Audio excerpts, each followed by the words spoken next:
Hello नमस्ते, मैं reiki master crystal healer आप सभी का 888 हीलिंग में स्वागत करती हूँ। उम्मीद करती हूँ आप सब अच्छे होंगे। आज का मेरा विषय है अर्धनारीश्वर स्वरूप का महत्व। हाल ही में वुमेंस डे गया जो शक्ति को दर्शाता है, और अभी 2 दिन के बाद है महाशिवरात्रि जो शिव के स्वरूप को दर्शाती है, पुरुष तत्व को दर्शाती है।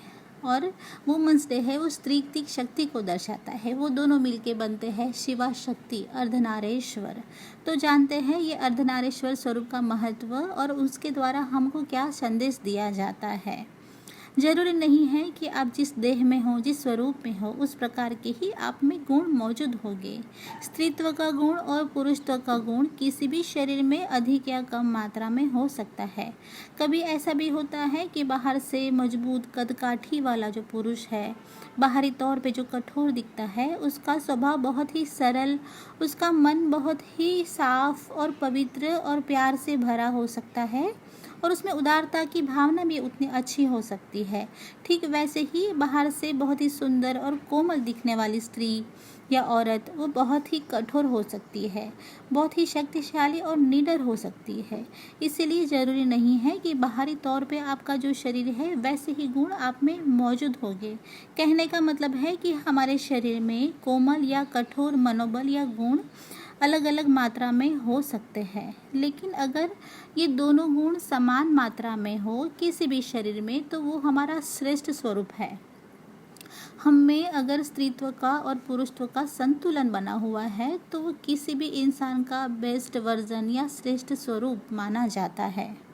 अर्धनारीश्वर स्वरूप है संतुलन को दर्शाता हुआ, समानता को दर्शाता हुआ, स्त्री का और पुरुष का एक समान महत्व, एक समान उसकी क्षमता को दर्शाता है। एक दूसरे को वो पूरा करते हैं, एक दूसरे के बगैर दोनों ही अधूरे हैं। उसको और उसके महत्व को दर्शाता है अर्धनारीश्वर स्वरूप। हमारे समाज में दोनों को समान अधिकार देना चाहिए, समान सम्मान देना चाहिए, समान तरह से सक्षम मानना चाहिए, उसका आदर करना चाहिए। ये संदेश हमें शिवा शक्ति स्वरूप देता है। पुरुष को ही अगर आप श्रेष्ठ मानते हो या स्त्री को आप उतना श्रेष्ठ नहीं मानते हो तो ये समान विचारधारा नहीं है। उस विचारधारा को बदलने की ज़रूरत है और उसको सम्मान नज़रिया देने की ज़रूरत है। उसका संदेश देता है अर्धनारीश्वर स्वरूप, और वो भी आजकल से नहीं, पुरान काल से ही ये संदेश दिया जाता है कि दोनों एक ही समान है। बाहरी तौर पे जो दिखता है अर्धनारीश्वर का स्वरूप, आधा स्त्री का पुरुषत्व का, ऐसा तो कोई स्वरूप होता ही नहीं है। ये सिर्फ एक काल्पनिक स्वरूप दर्शाया गया है। उसका जो मूल संदेश है उसको दर्शाने के लिए, उसको सिखाने के लिए कि दोनों का गुण आप में मौजूद होना चाहिए और दोनों एक ही समान है। अगर आप स्त्री हैं और आप में निडरता है, आप में कार्य क्षमता है, आप में शक्ति है किसी भी परेशानी से लड़ने की, उसका सामना करने की, तो आपका ये बेस्ट स्वरूप है। ज़रूरी नहीं है कि आपको रोना धोना ही है और कोमल ही रहना है तो ही आप स्त्री हो, नहीं।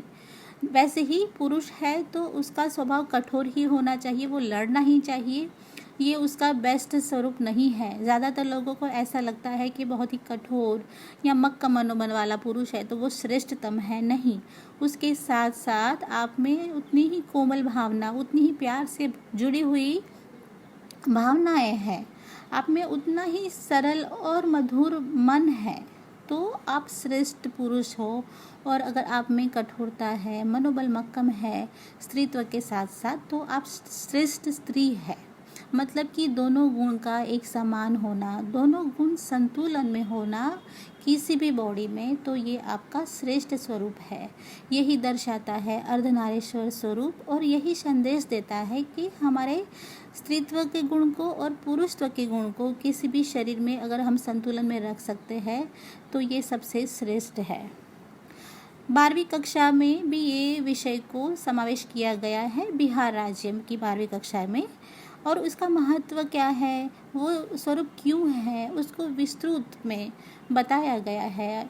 और मैं तो कहती हूँ कि वहाँ ही क्यों, सभी को इसका महत्व जानना ही चाहिए और समझना ही चाहिए। बाहरी तौर पे नहीं, लेकिन भीतरी तौर पे हम में दोनों का संतुलन रहे, वो बहुत ही ज़रूरी है। जैसे ही हमारे सोल माइंड बॉडी का संतुलन है, हमारे विचारों का संतुलन है, हमारे चक्र का संतुलन है, ठीक उसी तरह से स्त्रीत्व और पुरुषत्व का संतुलन भी उतना ही महत्वपूर्ण है।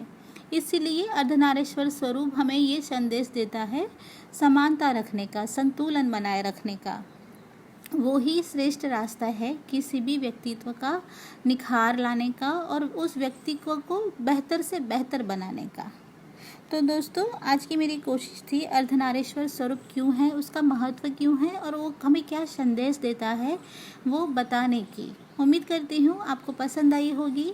मेरा चैनल देखने के लिए धन्यवाद। God bless you and love you all. Thank you.